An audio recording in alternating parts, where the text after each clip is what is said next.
Now we're looking at example 4. We have a piecewise function with 3 pieces. This is no more complicated than if you had 2 pieces. Okay?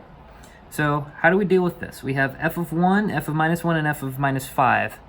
We have to use these 3 conditions and see what our inputs meet in terms of those 3 conditions. Okay? So let's start with f of 1.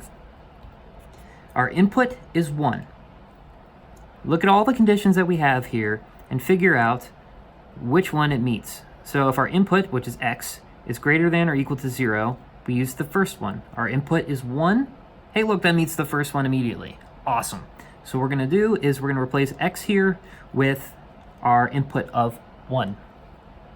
So we have square root of 1 plus 1, and that's the square root of 2. And by the way, note that does not cancel out to give you 1. All right? Square root of 2 is just an ugly, irrational number. So we leave it as is. Done. So we have, what's f of minus 1? All right, our input is minus 1, so which of the 3 conditions does this meet? Is it bigger than or equal to 0? Nah. Is minus 1 between minus 3 and 0 strictly?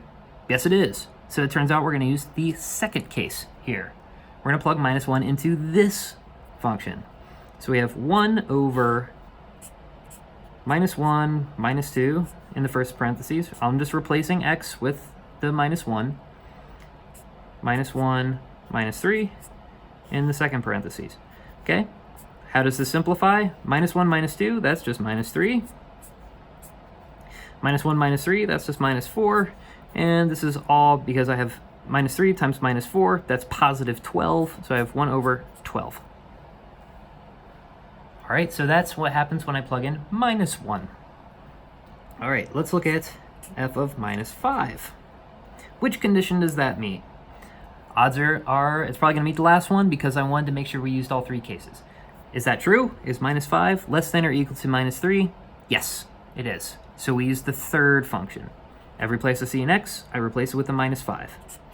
So I have a minus 5 inside here, replacing the x with minus 5. Plus 6, and minus 5 plus 6 is just 1, so we have square root of 1. The square root of 1 is 1 because 1 times 1 is equal to 1. All right, so we got that. We have that one as well. Forgot to circle it. That's okay. And we've done exactly what we were hoping to. We've plugged in 1, minus 1, and minus 5, and it turns out we used all 3 pieces in order to do each of these examples. All right, so with that, we are done with example 4. There will be one more that follows this one, and it'll work exactly the same way. All right, see you in the next one.